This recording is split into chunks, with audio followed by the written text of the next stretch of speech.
The heavy silence of the courtroom was broken only by the faint buzzing of the fluorescent lights, creating an atmosphere charged with anxiety.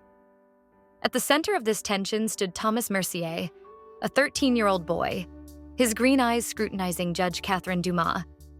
His brown skin contrasted sharply with the cold white walls and the dull sheen of his wrinkled clothes, crumpled after days of turmoil. Shadows of fatigue and uncertainty weighed on his face, yet he remained still, almost frozen under the burden of the accusation against him. The judge, a woman in her 50s with an imposing presence, flipped through the file in front of her, her rectangular glasses sliding slightly down the bridge of her nose. Her chestnut hair, streaked with gray, was neatly pulled back into a tight bun. At irregular intervals, she looked up at Thomas, her expression a frigid coldness betraying an unyielding neutrality. "Thomas Mercier," she began in a grave and measured voice. "You are here to answer to a charge of breaking and entering. The facts are serious. You unlawfully entered the property of the Lambert family, located at 47 Desirables Street." At these words, Thomas clenched his fists, his knuckles whitening under the pressure. 3 weeks earlier, a tragic car accident had torn away what he believed to be his family. His adoptive parents, a mixed-race couple who had raised him with love, had vanished, leaving him alone and lost. Temporarily placed in a foster home, he had made a discovery that had shaken his existence. While rummaging through his adoptive parents' belongings, he had stumbled upon an old medical document, half-burned, suggesting confusion at the maternity ward. The thought that those who had always considered themselves his parents might not be his biological ones had overwhelmed him, awakening an urgent need to uncover the truth. This need had driven him to conduct his own investigation, leading him to the Lambert house where he hoped to find answers. "Do you have anything to say in your defense?" Judge Dumas asked, her authoritative voice echoing in the room, her piercing gaze fixed on him. Thomas slowly looked up, his heart racing. The weight of the past weeks, the secrets uncovered, and the unspeakable pain was about to burst forth. He took a deep breath. "You are my mother." A stunned murmur swept through the assembly. Judge Dumas froze, her pen suspended above the file. For the first time in her career, she appeared bewildered. The silence that followed was so thick that it seemed to stifle every breath in the room. All eyes locked on Thomas, trying to grasp the impact of this revelation. Catherine Dumas, astonished, stared at the young boy, her thoughts in disarray. "You are my mother." These words resonated with a troubling certainty, leaving her both fascinated and unsettled. She slowly straightened from her seat, attempting to regain control of the situation. "Thomas Mercier, you are accused of breaking and entering. We cannot allow ourselves to be distracted by delusions. Do you have a mental problem?" The question, although icy, was a clumsy attempt to grasp what had just occurred. Thomas did not respond immediately. He stood there, straight as a pin, holding the judge's gaze with a disturbing intensity.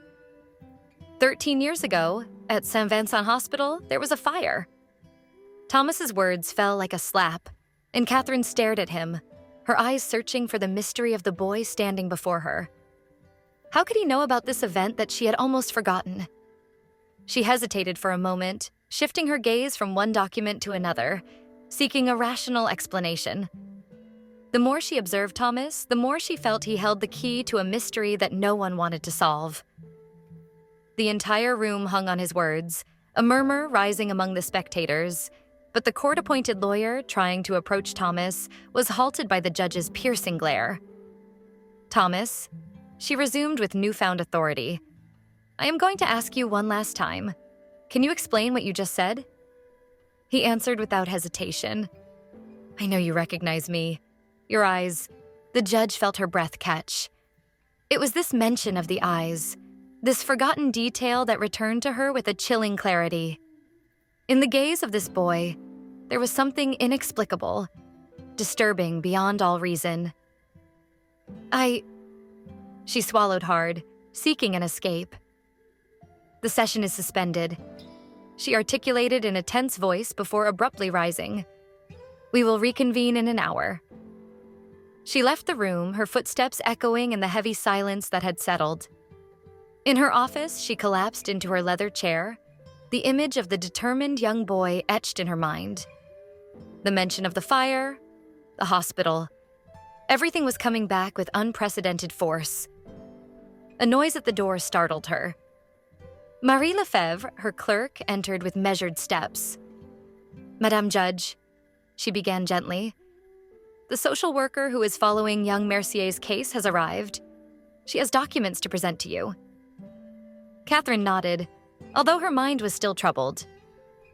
"Please bring in Madame Rousseau," she finally said, her determination rekindling. "I want to know the truth." In a corner of her mind, a haunting question persisted. If Thomas were truly her son, what happened to the child she had raised for 13 years who had died in an accident 3 months earlier? The next 2 weeks were the longest of her life. Thomas had been temporarily placed in a specialized home under the attentive supervision of Madame Rousseau. Judge Catherine Dumas, recused from the case due to a clear conflict of interest, spent her evenings poring over old medical records, searching for any trace of a truth buried beneath layers of yellowed paper. She struggled to rationalize what she had heard in court. Thomas's words still resonated in her mind. A black boy with green eyes like hers, claiming to be her biological son. It made no sense. What if it was all just a misunderstanding? A confusion amid the tumult of the case? Catherine tried to convince herself that it couldn't be true, that this was all just a mistake. How could a young black man be her son? She repeated this question to herself, troubled by the evidence. After all, she was white. There was no logical explanation for it. Yet something in Thomas's determination, in his unwavering and convinced gaze, deeply unsettled her. This boy knew what he was saying. He wasn't fabricating a story.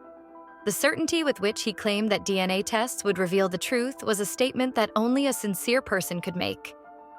She suddenly turned to the phone on her desk, hesitating for a moment before dialing the number of the doctor who had overseen her file.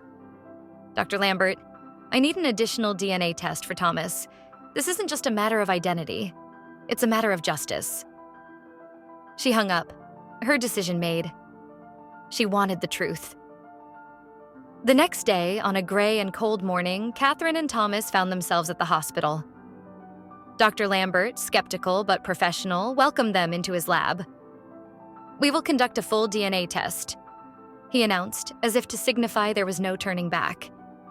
Catherine waited in the hall, her mind swirling. She thought of Antoine, her true son. How was she going to live with this dilemma?